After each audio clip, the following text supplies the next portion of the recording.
Now, the latest from ITV News in the West Country.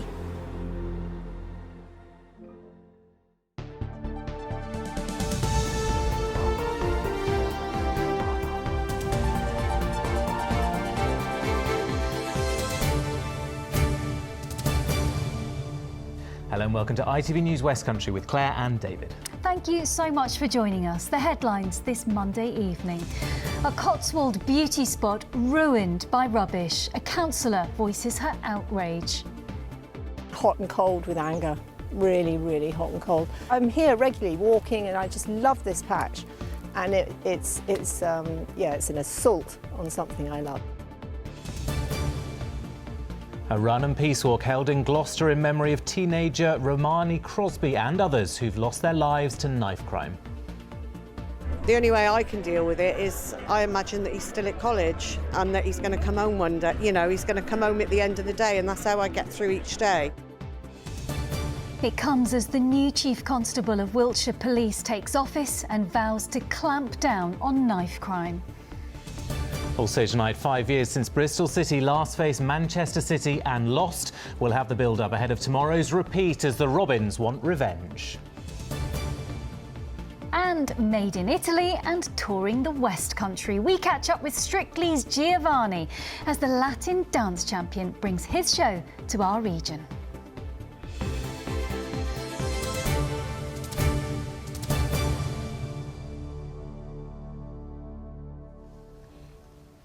Good evening. A councillor says it is unfair that taxpayers are having to foot the bill of a clean-up operation after fly tippers dismantled a caravan at a Cotswold beauty spot. At the moment, there's no estimate of that clean-up cost. The area's councillor believes it was left there by an unlicensed refuse operator. Well, Robert Murphy sent this report from the site near Cirencester. It is an affront to an area of outstanding natural beauty, is what they're saying here. A stain on a Cotswold valley. The remnants of an old caravan have been left strewn in the verges, to the horror of one of the area's councillors. Went hot and cold with anger. Really, really hot and cold. I'm here regularly walking and I just love this patch. And it's an assault on something I love. It's a real nuisance for the locals. A real nuisance. It stops their day-to-day life. It's caused problems with tyres, horses, bicycles, and people work from. They use this track to work. You know, tractors come down, and they need access to the fields, and it costs the taxpayers a fortune. Come here, Dad.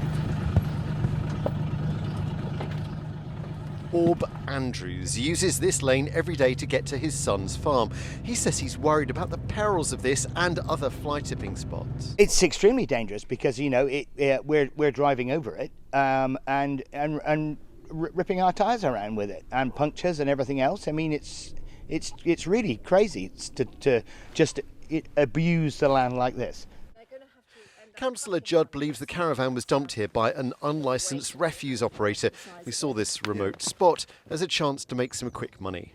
And what's happening is this is probably not a local person that's done this. It's more likely to have come from one of the nearby cities, somebody who doesn't care about the area, doesn't appreciate real life here, how it works. And it's remote, and that's the selling point for them. It's remote. They're not likely to get caught.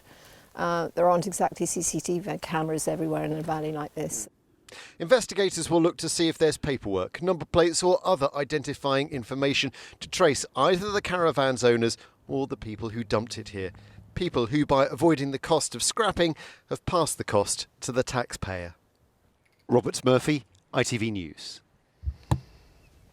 Now, hundreds of people gathered at the Knife Angel statue in Gloucester last night to pay tribute to